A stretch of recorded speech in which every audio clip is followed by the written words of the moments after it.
Então, pessoal, vamos aqui, né, para o contexto bíblico aqui, segunda parte de 1 Crônicas. E nós paramos aqui no capítulo 11 e vai dizer aqui, né, quando Davi ele foi proclamado aqui agora, né, rei em Hebrom. Depois disso, Davi, depois de ser proclamado rei em Hebrom, tempos depois ele vai ser proclamado rei em Jerusalém. Então Jerusalém ela também é conhecida como Jebus, por isso que os habitantes ali eram os jebuseus. Então quando Davi ele, se torna rei ali em Jerusalém, ele vai dizer ali para os seus comandantes, olha, quem matar, o primeiro jebuseu aqui ele vai ser o meu comandante. Disseram para os seus homens, né? Então aí Joabe, ele é o primeiro a matar, então Joabe ele se torna ali o comandante do exército de Davi. A Bíblia diz também agora sobre aqueles três guerreiros, né? Aqueles três guerreiros que foram pegar água ali no acampamento dos filisteus para Davi. Davi disse que estava com sede, então esses três guerreiros eles vão lá pegar, né? E lembrando que não era nem Joabe que estava ali não eram eram guerreiros, né? Que vão, essa passagem vai citar ali quando a Bíblia vai falar sobre os 33 ilustres guerreiros de Davi, então fala os nomes deles ali, e a gente já falou isso no final do livro, se eu não me engano é de 2 Samuel, se eu não me engano é por aí. Outra coisa, e Davi naquele momento, só para a gente voltar aqui para a história, Davi, eles foram pegar a água, Davi ele não bebeu daquela água, ele derramou ali como oferta ali ao Senhor, porque aqueles homens tinham arriscado a sua vida para poder fazer isso para Davi. Quando vai falar sobre o grupo dos 33 notórios guerreiros, ali, na verdade são mais do que 30, mas a Bíblia vai falar dos 30 notáveis, mas acaba sendo mais ali, se eu não me engano são 33. Então, Abisai e Azael, que eram irmãos de Joabe, eles são citados nesse grupo desses guerreiros, mas Joabe não, porque lembra que Joabe ele traiu ali Davi, quando Adonias, que era um filho de Davi, ele tentou ali ascender ao trono. Então, por isso Joabe ele não é contado ali. Os primeiros seguidores ali de Davi foram ali uns benjamitas que eles eram da família de Saul. Então começou a se juntar ali esses benjamitas, um povo também de Aser, da tribo de Gade, melhor dizendo, da tribo de Gade, se juntou a Davi, e também o pessoal de Manassés. E a Bíblia diz que esses homens ali, eles atravessaram o Rio Jordão enquanto ele transbordava. Então agora, olha só para você ver como que esses guerreiros eles estavam dispostos a servir a Davi, porque atravessar um rio em correnteza ali, a Bíblia diz que o Rio Jordão ele vinha de correnteza. E meu irmão, atravessar um rio em correnteza não é algo simples não. Então esses homens eles estavam a fim mesmo de servir ali ao rei Davi. Esses guerreiros também, alguns guerreiros de Manassés, eles se juntaram a Davi quando Davi estava voltando, quando ele havia sido dispensado pelo rei filisteu, O rei filisteu ia lutar uma batalha agora ali contra os israelitas e Davi estava lutando para eles. Então naquele momento, advertido pelos seus soldados, o rei filisteu dispensa Davi. E naquele momento, quando ele regressa ali para a sua cidade, que era Ziclag, alguns guerreiros de Manassés acompanham então o rei Davi. A Bíblia vai dizer agora sobre o exército que o rei Davi ele tinha. Então, quando ele estava em Hebrom só, olha só, quando ele estava só em Hebrom. Então, é um exército ali no número total de 340.800 soldados. E eram soldados de todas as tribos. Todas as tribos se juntaram ali a Davi, até mesmo as tribos que estavam aquém do Jordão, que eram as tribos de Ruben, de Gade e de Manassés. Então, todo mundo estava se juntando ali para lutar com o rei Davi. Davi ele vai afirmar que não se consultou a Arca da Aliança ali no tempo do rei Saul. E aí ele vai contar aqui agora nessa parte toda a trajetória da arca saindo da casa de Abinadab até a casa ali de Obed-edom. Outra coisa que a Bíblia vai dizer agora é que o rei Irão, e que ele era o rei ali de Tiro, ele levou madeiras, ele levou carpinteiros, ele levou tudo para poder preparar um palácio para Davi. Quando Davi ele se torna rei em Jerusalém, quem faz um palácio ali para ele é o rei de Tiro. Então todo aquele palácio de Davi foi feito por um homem chamado Irão, o rei de Tiro. Outra coisa que a Bíblia vai dizer agora aqui, ela vai falando casos, aqui no outro episódio aqui, quando Davi ele vence ali os filisteus. Então numa dessas batalhas dele, Davi havia tido uma primeira vitória contra os filisteus e depois Deus vai dar uma outra estratégia ali, né, para Davi e seus homens, para eles se esconderem atrás de umas amoreiras. E quando eles ouvissem os passos do exército, né, filisteu, que eles atacassem. Então, é nessa batalha aqui agora que a Bíblia está dizendo. Outra coisa, Davi agora ele vai convocar exclusivamente os levitas ali para poder carregar a arca. Porque acabamos, né, agora há pouco de falar sobre a primeira tentativa que eles fizeram de tentar tirar a arca ali da casa de Abinadab, né? E onde usar, ele vai morrer ali, depois a arca fica na casa de Obed-edom. Então naquele momento eles não tinham consultado a Deus. Então agora eles consultam. Ele chama somente os levitas para poder estar carregando a arca da aliança. Ele chama os músicos ali, que é Remã, Asaf e Etan, para poder estar ministrando ali. E esses faziam parte do primeiro escalão de músicos. E tinha um segundo escalão, que era uma turma aqui, que era Eliabe. Possivelmente esse Eliabe era o irmão de Davi. Jeiel, que era possivelmente também da família de Saul. E também Obed-edom. Obed-edom também fazia parte desse segundo escalão que estava agora levando a arca para Jerusalém. E Obed-edom e mais Jeiel, eles também eram porteiros ali. Por quê? Eles tinham agora porteiros também para que ninguém ousasse ali tocar na Arca da Aliança, né, como havia feito Uzá. Então todo esse zelo que Davi tinha para carregar essa arca. Davi, né, ele vestia vestes de linho fino como os dos músicos. Então ele também vestia o colete sacerdotal. Então essa veste ali era uma veste, né, meio que não era uma veste real, era a mesma veste dos músicos. E foi quando Mical, né, a sua esposa, ela viu ele adentrando ali em Jerusalém, então ela vai zombar dele, né? E depois, por causa disso, né, Mical ela ficou estéril ali, ela não teve filhos ali com Davi. A Bíblia menciona também que Kenanias, um homem chamado Kenanias, ele era o líder ali dos músicos, né? Davi, ele, né, preparou uma tenda para a Arca da Aliança. E como ele já havia preparado essa tenda, ele tinha o seu palácio e ele preparou uma tenda ali, né, para poder receber a Arca da Aliança. Então quando eles chegaram ali, o povo chegou com a arca, Davi ele vai agora dar para o povo ali pão, vinho, bolo de tâmaras, carne assada, uva passa, né? Eles ficam 3 dias ali comemorando nessa chegada da Arca da Aliança. Davi ele também vai nomear ali, né, ministros para ficarem, né, fazendo orações ali diante da arca. Né? E aí tem uma lista aqui dos homens que estavam ali, né? Asaf, era essa turma.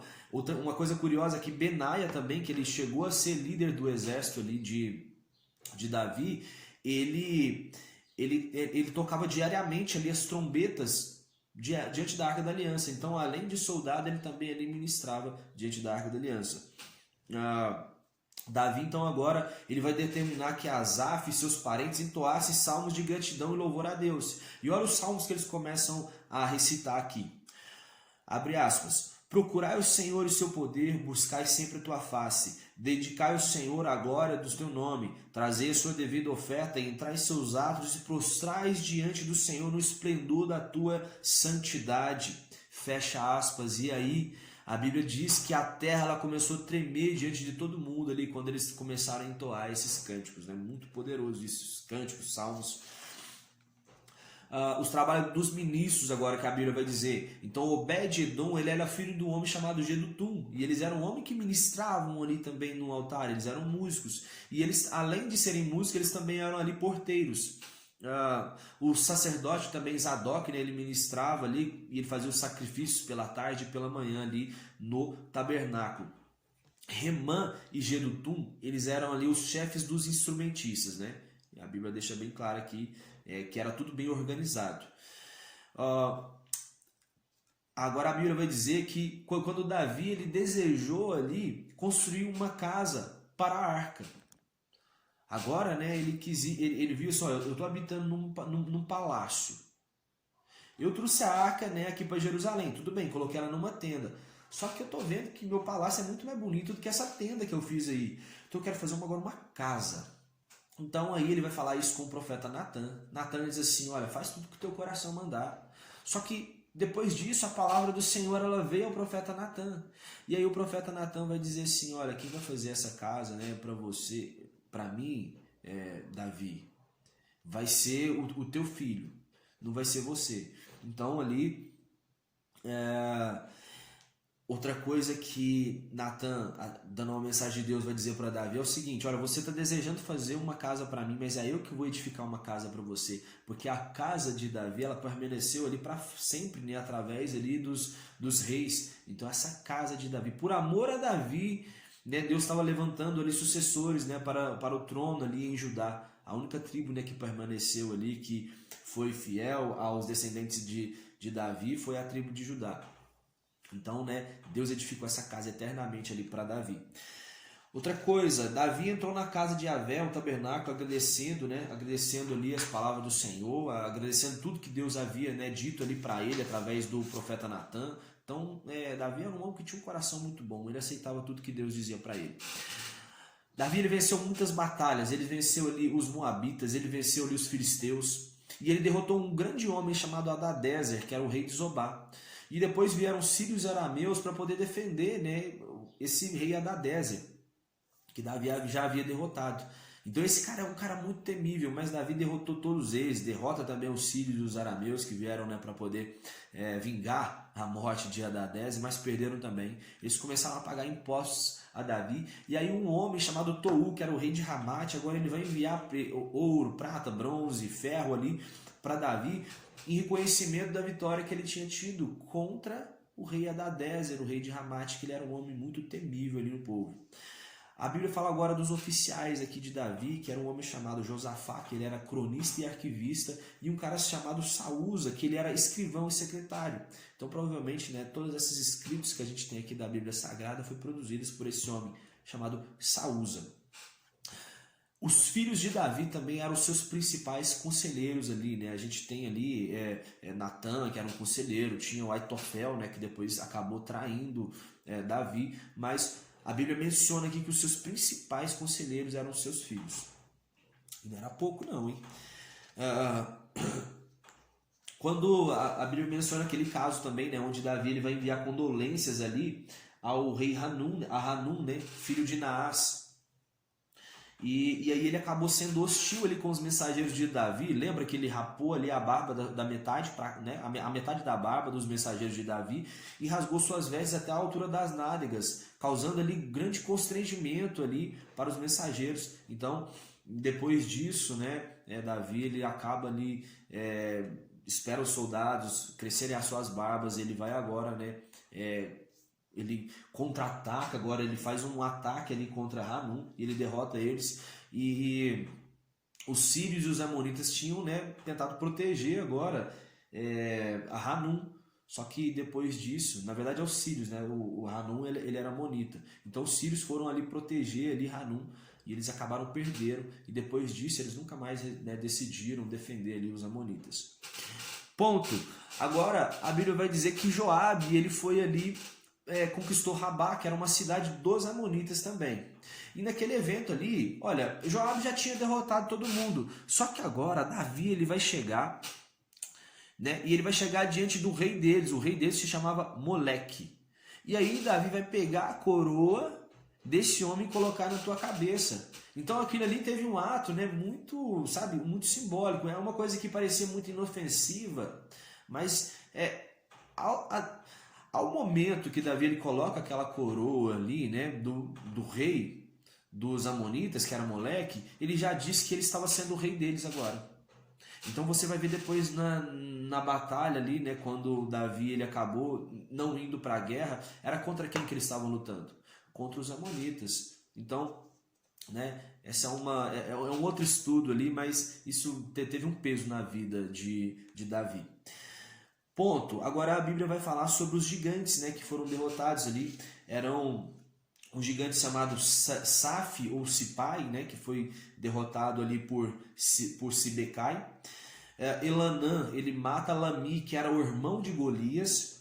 E também tinha um outro gigante que ele tinha 6 dedos na mão e 6 dedos no pé, o total de 24 dedos. Então quem derrota esse gigante é Jonatas, o irmão de Davi. Então aqui nós temos o total de 3 gigantes, né? A Bíblia menciona ali que, olha, esses 4 gigantes foram derrotados, né? Os 4 gigantes eram descendentes de Rafa, mas o 4 gigantes contando ali com Golias, eu imagino, né? Porque não tem 4 gigantes ali. E os 4 gigantes, Tinha Golias e seu irmão, que era Lami. Não eram todos parentes de Golias. Então era Golias e Lami eram irmãos. Agora, Sibecai e o gigante de 6 dedos eram, né, eram descendentes de Rafa. Todos eles eram descendentes de Rafa, né, mas eles não eram parentes. Certo, pessoal? Outra coisa também aqui é que a Bíblia vai dizer que quando Davi ele foi fazer aquele recenseamento ali, Satanás, exclusivamente em 1 Crônicas, vai dizer que Satanás havia entrado no coração de Davi para ele poder fazer esse recenseamento. Então Joabe vai fazer o recenseamento e ele não conta ali as tribos de Benjamim e de Levi, porque a ordem do rei lhe parecia ali, né, absurda. E isso foi rejeitado por Deus. Esse recenseamento que Davi fez foi rejeitado por Deus. Mas depois disso, Davi ele se arrepende e diz assim, olha, é melhor cair nas mãos de Deus, né, e ser punido por Deus do que, né, se cair das mãos dos inimigos. Davi então agora, né, naquele momento ele faz aquele altar ali em Araúna, né, o anjo de Deus, ele havia visto ele e ficou muito temendo ali o anjo de Deus que estava com a espada para poder destruir Jerusalém. Mas, né, Deus impediu que essa destruição ali. Então Davi tinha feito aquele altar e ali se tornou um altar de adoração. Só que Davi tinha medo de ir ali naquele altar porque ele sempre temia, né, a espada do anjo. Então isso causou, né, um remorso ali em Davi. Davi ele fez tudo ali na preparação do templo, sabe? Ele juntou ali, mandou cortadores de pedra, né? Ele juntou grande quantidade de ferro para fabricação de pregos e dobradiças. Providenciou cedro, ele deixou tudo planejado ali. Deus ele vai dizer para Davi que ele vai ter um filho pacífico e é esse filho que vai edificar a sua casa. Então Davi ele já tinha ali juntado ali, né, 3.500 quilos de ouro, 35.000 quilos de prata, bronze e ferro que nem se podia calcular. Ele tinha cedro, ele tinha madeira, pedras lavadas, tudo isso ele deixou tudo bem preparado. Além disso, ele disse, olha, eu tenho tudo isso aqui, Salomão. E tipo assim, olha, eu ainda vou aumentar isso, ainda vou conseguir mais coisas. E outra, eu vou providenciar aqui também trabalhadores em todos os tipos de artes para você. Você vai ter descanso de guerras, você não vai, né, lutar guerras. E além de tudo isso que Davi fala para ele, em outros livros, né, não em Crônicas fala isso, mas também Davi ele orientou ali Salomão, né, de possíveis pessoas que iriam trair ele, né? Então ele fala sobre Simeia, ele fala sobre Adonias também. Então, né, você vê ali como que Davi ele deixou tudo bem preparado ali para Salomão. E uma coisa essencial que ele vai pedir ali para Salomão, olha, consagre o teu coração e a tua alma também, para poder liderar esse povo. Então Salomão até teve essa sabedoria, né, quando ele iniciou muito bem, pediu sabedoria para poder governar o povo. Mas tudo isso, né, foi preparado ali pelo seu pai. Seu pai deixou tudo bem preparado. Davi agora já idoso, ele vai fazer um outro tipo de recenseamento, né? Agora ele vai contar ali os levitas e ele vai ordenar ali serviços para cada um dos levitas ali dentro, né, do tabernáculo. A descendência, agora a Bíblia fala sobre a descendência de Coate. Então a descendência de Coate aqui era Anrão, Izar, Hebron, Uziel. E Anrão, ele era o pai de Moisés, né, o pai de Arão. Então, né, da descendência aqui dos coatitas, nós temos aqui Moisés, né? Moisés é dessa descendência. Ele era um levita. A descendência de Merari, né, que era Merari representando um outro clã levita aqui. Coate representa um clã, né? Merari representa outro. Ele teve, né, 2 filhos, um chamado Mali e o outro chamado Muzi. E agora a Bíblia vai dizer, porque os meraritas, eles tinham aquela incumbência de carregar as colunas e as hastes ali do tabernáculo. Só que agora a Arca da Aliança, ela estava ali numa tenda que Davi havia construído. Então agora ele não precisava mais ficar movendo aquele tabernáculo. Então agora ele ficava parado. Então a função dos meraritas tinha acabado. Essa função de estar carregando as colunas e hastes. Então agora eles tinham, né, outras funções ali dentro do templo. Eles ficavam, né, trabalhando nessas funções. Para fechar aqui agora, né, vai falar sobre os ministérios dos músicos, né? Eles tiraram ali responsabilidades para poder cuidar do templo, né? E aí a sorte caiu ali sobre algumas pessoas e eles se organizaram ali para poder cuidar agora ali do templo do Senhor, que ainda estava na tenda, ainda Salomão não havia construído, né, o templo, mas, né, a Arca da Aliança estava no templo e ali eles iam oferecer sacrifícios. Certo, pessoal? Então é isso aí. Nós terminamos aqui a segunda parte. Já já a gente volta aqui com a terceira. Tamo junto. Valeu, fica com Deus. Tamo junto.